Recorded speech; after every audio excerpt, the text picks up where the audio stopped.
Okay, I wanted to show you what my garden looks like now, okay? So these are some onions that I grew from seed.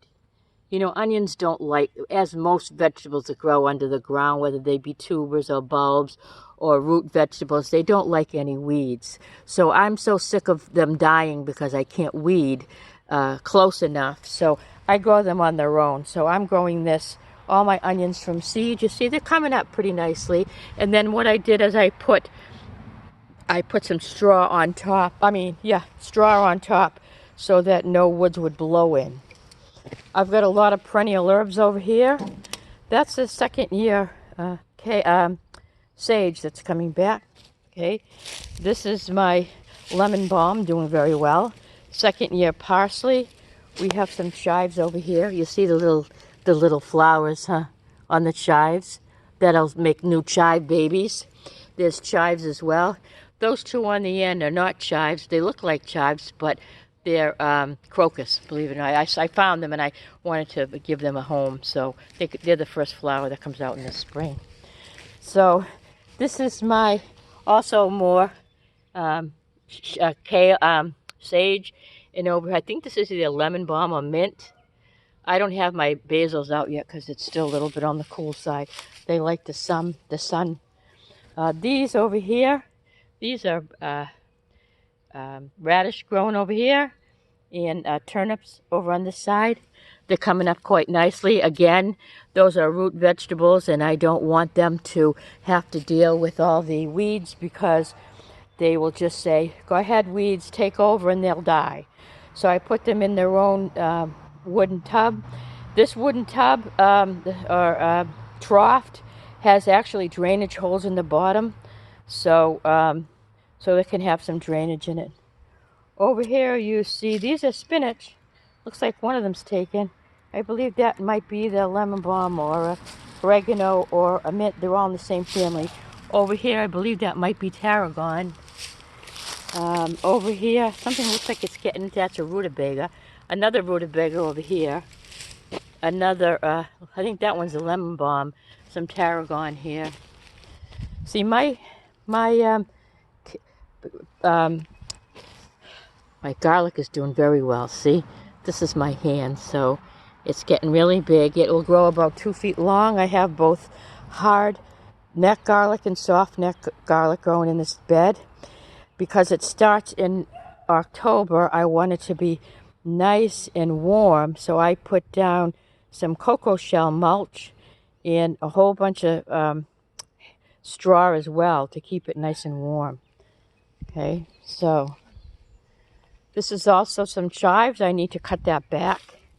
It's beautiful though, huh? And this is chives as well, garlic chives. Over here, my friend Mark gave me some onions last year. I kept them in. Onions are biennials.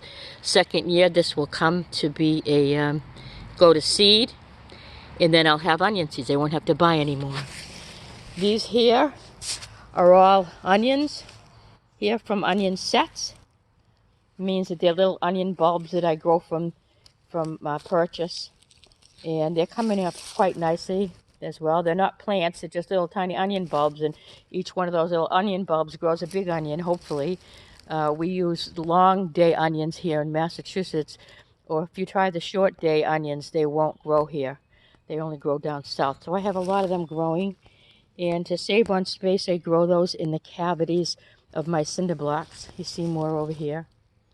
So I haven't planted my summer crops yet, but in any case, this is you see I have a lot of a lot of green on these blueberry bushes. Hopefully they'll come along as well on the raspberries over here. Good sized plant. So just so you know, I do have dwarf fruit trees growing. You see the apples and the pears need a mate. It's not a true mate because it's of a different variety. It has to be of a different variety to spawn the pollination, cross-pollination, which it needs. This is one apple tree. I believe that's 3 years old. This is another apple tree. I have to feed these, dwarf. They only grow to 10 feet tall. See, this is how tall this one is. This is actually the younger of the plants. Okay, so over here, oh, and one of them is a gala. and one is a Golden Delicious. I'm not in a hurry for them. They come up when they want, but they seem to be doing very well. Over here, this is a pear tree. One is an Asian pear, one is a Bartlett pear. They need to be at least a couple years old before they bear any fruit. And I believe this one, we may get lucky and we may actually get some pears this year.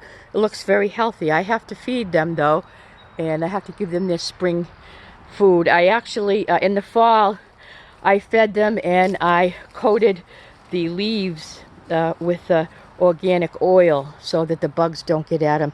That's my other pear tree over here. And funny, ironically enough, we have a live one, and this one looks like one of the main branches has actually died off. That's okay, because we have new growth. Hopefully we can straighten that out and make that become a straight tree. We don't want it to tip over. I'm not so good at pruning them. You're actually supposed to prune them in the fall. So here it is, my beautiful hoop house. And I think that's all for now. Thanks.